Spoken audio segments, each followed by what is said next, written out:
प्रिय विद्यार्थियों, हम बात कर रहे थे भौगोलिक क्षेत्र में, भौगोलिक चिंतन के क्षेत्र में अलेक्जेंडर वॉन हम्बोल्ट के योगदान की। आज हम इसी चर्चा को आगे बढ़ाएंगे।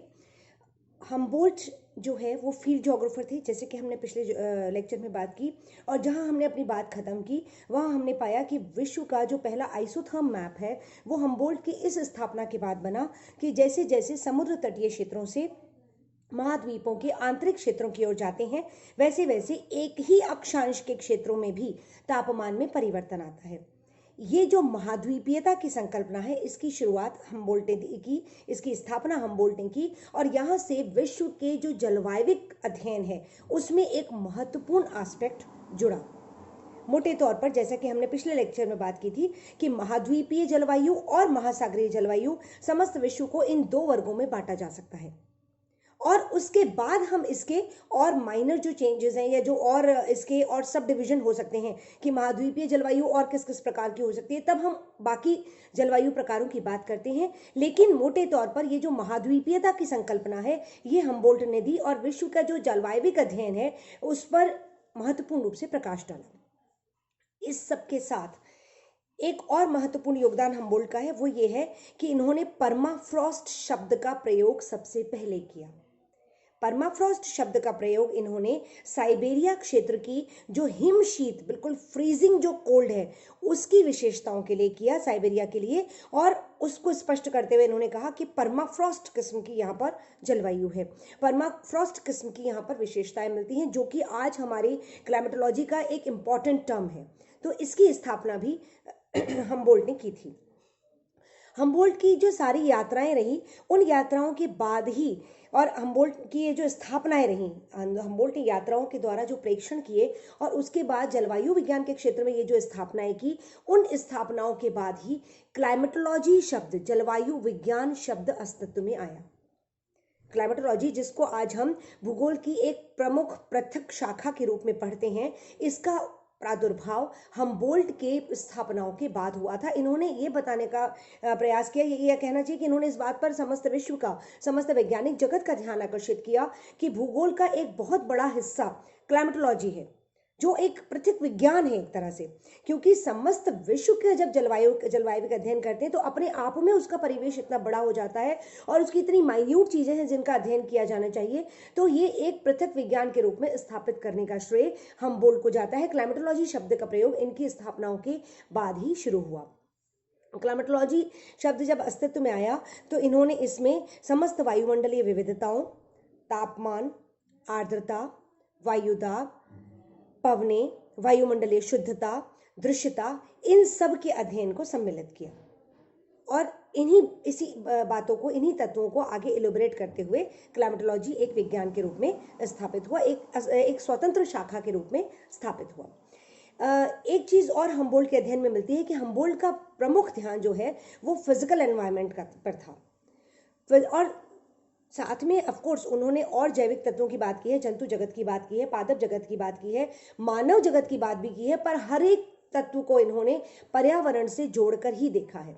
फिजिकल एनवायरनमेंट का इन बाकी जैविक अजैविक तत्वों के साथ जो संबंध है उसका अध्ययन करने का प्रयास हम्बोल्ट ने किया है। मतलब कहने का ये है कि उन्होंने कहीं भी फिजिकल ज्योग्राफी को तो फिर भी वो कहीं कहीं इंडिविजुअल मानते हैं, लेकिन ह्यूमन को या पादप जगत को वो कभी भी इंडिविजुअल नहीं मानते, हमेशा उसको फिजिकल एनवायरनमेंट से जोड़कर ही देखते हैं। उनका ये मानना था कि फिजिकल एनवायरनमेंट जैसी परिस्थितियां प्रस्तुत करता है उसके अनुसार ही समस्त जो जैविक जगत है उसकी प्रतिक्रियाएं होती हैं, उसकी प्रक्रियाएं होती हैं, उसकी जीवन शैली होती है। तो ये जो सह संबंध की स्थापना है इसको इन्होंने किया, परंतु ये भी सच है कि इन्होंने मानव की तुलना में फिजिकल एनवायरनमेंट को हमेशा महत्व दिया, उसको प्राथमिकता दी। इन्होंने विस्तृत रूप से फिजिकल एनवायरनमेंट का, फिजिकल ज्योग्राफी की जो हम बात करते हैं उसका अध्ययन किया, और साथ में ये बताने की कोशिश की कि जहां जिस तरीके का स्वरूप मिलता है वहां वैसा मानव जीवन या वहां वैसा पादप जीवन अस्तित्व में आता है। अब एक चीज इन्होंने और की, उन्होंने बहुत सारे नगरों, गांवों, खेतों, फसलों और परिवहन तंत्रों का अध्ययन किया जो भी उस समय एग्जिस्ट करते थे विश्व में, और उनको इन्होंने भूदृश्य का ही तत्व बताया, पार्ट ऑफ द लैंडस्केप बताया इन्होंने। इसका मतलब यह है कि इन्होंने फिजिकल एनवायरनमेंट को से कहीं भी इन सबको अछूता नहीं किया। यहाँ भी हमें नियतिवाद नजर आता है। नियतिवाद शब्द की बात नहीं हुई है, नियतिवाद और संभववाद की डायकोटोमी की बात यहाँ नहीं हुई है, लेकिन अप्रोच जो है उसमें हमें नियतिवाद नजर आता है।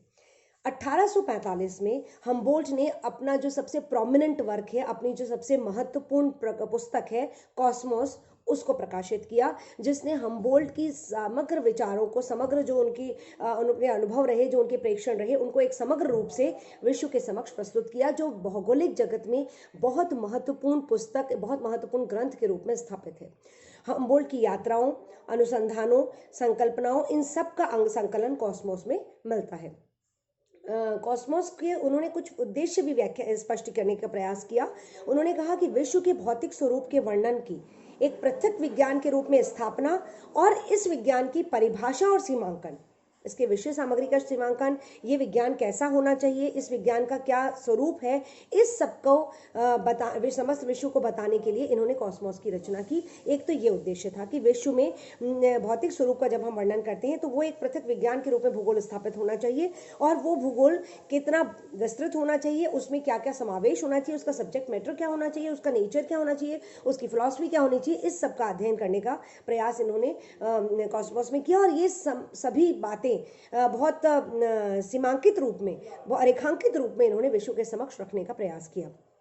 पृथ्वी के वास्तविक और अनुभूत स्वरूप का विवरण भी इसमें देने का इनका उद्देश्य था। इन्होंने ये सोचा कि उन्होंने जो भी पृथ्वी को महसूस किया है, पृथ्वी के जिस स्वरूप को उन्होंने समझा है, उस वास्तविक स्वरूप को जो भी, क्योंकि उन्होंने खुद स्टडी की थी, खुद फील्ड में जाकर देखा था, तो उनका ये कहना था कि जो उन्होंने स्वयं अनुभव किया है वो स्वरूप जगत के समक्ष आए, उसको जगत के समक्ष लाने के उद्देश्य से कॉस्मोस की रचना की गई। इसके बाद इनके विभिन्न यात्रा वृत्तांतों, इन्होंने ये भी कहा, यात्रा वृत्तांतों, लिटरेचर, स्थल रूप, पेंटिंग्स, विभिन्न पादप, ये सारी जो चीज़ें हैं, ये जो सारे स्वरूप जो हमें नज़र आते हैं, चाहे वो मानव ने अपनी रचनात्मकता से डेवलप किए हों, चाहे से पेंटिंग्स और काव्य है या लिटरेचर है, और चाहे हमारा जो पादप जगत है, हमारे जो स्थल रूप है वो दर्शाते हों, ये सब कुछ मिलकर हमें प्रकृति को दिखाते हैं, प्रकृति को बताते हैं, और इनके अध्ययन की प्रेरणा हमें प्रकृति के बीच जाकर मिलती है। मतलब ये कहना चाहते थे कि प्रकृति क्या है, कैसे बनी, क्या दे रही है, कैसा स्वरूप है, ये सब कुछ हमें प्रकृति के बीच जाकर ही महसूस हो सकता है। और इन्होंने जो महसूस किया उसको इन्होंने कॉस्मोस में संकलित किया, अपने उन अनुभवों को। तो जो एम्पेरिकल स्टडी है, जो इनका अनुभाविक अध्ययन है, जो इनके अपने द्वारा किए गए प्रेक्षण है, वो बहुत महत्वपूर्ण हो जाते हैं, जहां इन्होंने फील्ड में जाकर अध्ययन किया। मतलब ये ऐसा नहीं है जो हम आज बहुत बार रिसर्च की जब बात करते हैं, आप लोग तो एमए के स्टूडेंट्स हैं, आपसे ये बात की जा सकती है कि जब आप आगे चलकर रिसर्च करेंगे, या हम जब रिसर्च मेथोडोलॉजी की बात करते हैं, तो हम प्राइमरी और सेकेंडरी डेटा दोनों के एनालिसिस की बात करते हैं, दोनों के कलेक्शन की बात करते हैं।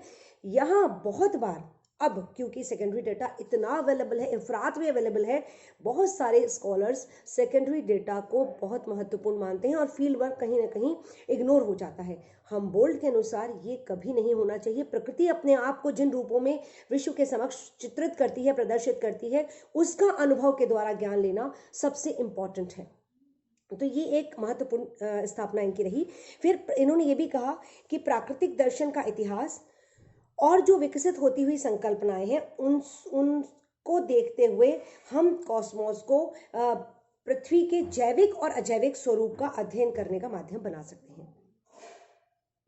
कुल मिलाकर सब्जेक्ट की फिलॉसफी इन्होंने डिस्कस की, सब्जेक्ट का नेचर इन्होंने डिस्कस किया, सब्जेक्ट की विषय वस्तु इन्होंने डिस्कस की, और इन सब को इन्होंने कहा कि आनुभाविक तौर पर जो वास्तव में प्रकृति में, पृथ्वी में नजर आता है, उसका अध्ययन किया जाकर ही हम किसी भी और प्रकार की बात कर सकते हैं या उस अध्ययन को पूर्णता दे सकते हैं। ये स्थापना हम्बोल्ट की रही है। अब जहाँ तक अगर बहुत लिटरल टर्म्स में हम देखें कि कॉस्मोस की विषय वस्तु क्या रही, तो उसको हम इस तरीके से पॉइंट आउट कर सकते हैं, आप इसको बाद में एक्सप्लेन कर सकते हैं। तो कॉस्मोस 4 खंडों में रहा। प्रथम खंड जो था वो इसका संपूर्ण ब्रह्मांड के एक सामान्य निरूपण को समर्पित है, जिसमें इन्होंने ब्रह्मांड का स्वरूप जो भी अध्ययन किया था, जो भी पाया था, उसका विवरण इन्होंने दिया। ब्रह्मांड कैसा मिलता है, ब्रह्मांड कहाँ है, ब्रह्मांड कहाँ है से मतलब ब्रह्मांड में क्या क्या नक्षत्र कहाँ कहाँ हैं, उनकी क्या स्थितियाँ हैं, उनके परस्पर सह संबंध कैसे हैं, उनकी कैसी गतियां हैं, और इनका जो भी स्वरूप इन्होंने अनुभव किया, अध्ययन किया, उस ब्रह्मांड का विवरण इसमें मिलता है। द्वितीय खंड जो है वो स्थल रूपों के चित्रण को समर्पित है। स्थल रूपों के निरूपण से प्रारंभ होकर ये प्रकृति को स्पष्ट करता है। समस्त क्षेत्र में स्थल रूप कहाँ मिलते हैं, कैसे मिलते हैं, और साथ में उनके कारण प्रभाव। कोई स्थल रूप कहीं मिलता है तो हम्बोल्ट ने अपनी तरफ से कोशिश की जानने की कि वो स्थल रूप वैसा क्यों बना, उसके पीछे उसकी निर्माण की क्या प्रक्रिया रही।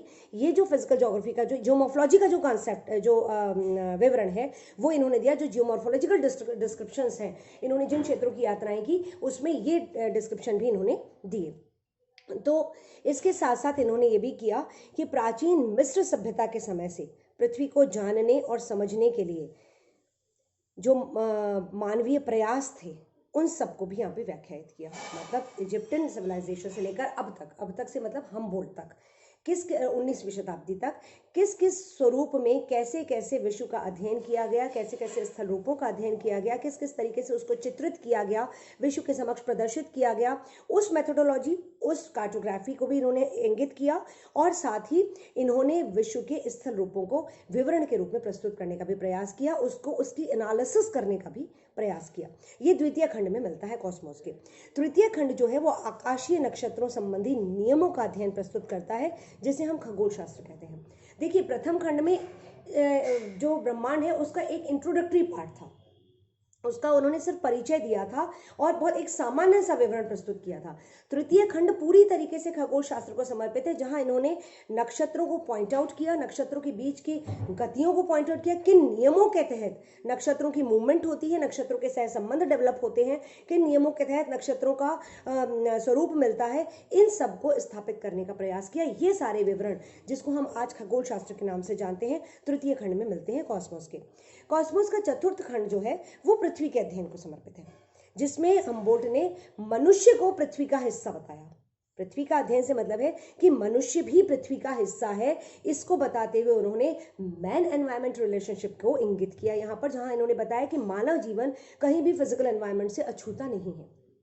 मानव की प्रकृति, मानव का जीवन फिजिकल एनवायरनमेंट को के साथ रिलेट कर कर ही हम अध्ययन कर सकते हैं, इस बात की स्थापना इन्होंने दी। इन्होंने इसी में भूगोल को भी व्याख्यायित करने का प्रयास किया। भूगोल के लिए इन्होंने कॉस्मोग्राफी शब्द का प्रयोग किया। कॉस्मोस में हम्बोल्ट ने भूगोल के लिए, इसको ज्योग्राफी नहीं कहा इन्होंने कॉस्मोग्राफी शब्द का प्रयोग किया, और फिर इस कॉस्मोग्राफी को इन्होंने दो वर्गों में विभक्त किया। कॉस्मोग्राफी का एक भाग या एक शाखा इन्होंने बताई यूरेनोग्राफी और दूसरा जियोग्राफी। यूरेनोग्राफी और geography. यूरेनोग्राफी is study of universe और जियोग्राफी स्टडी ऑफ अर्थ। ये अंतर इन्होंने किया। कॉस्मोग्राफी, कॉस्मोस को मतलब ब्रह्मांड हो गया, ब्रह्मांड का एक भाग इन्होंने किया ब्रह्मांड के अध्ययन का। कॉस्मोग्राफी इस ब्रह्मांड का अध्ययन, ब्रह्मांड के अध्ययन का एक भाग इन्होंने किया यूनिवर्स का अध्ययन, और दूसरा भाग इन्होंने किया जियोग्राफी, पृथ्वी का अध्ययन या पृथ्वी का वर्णन।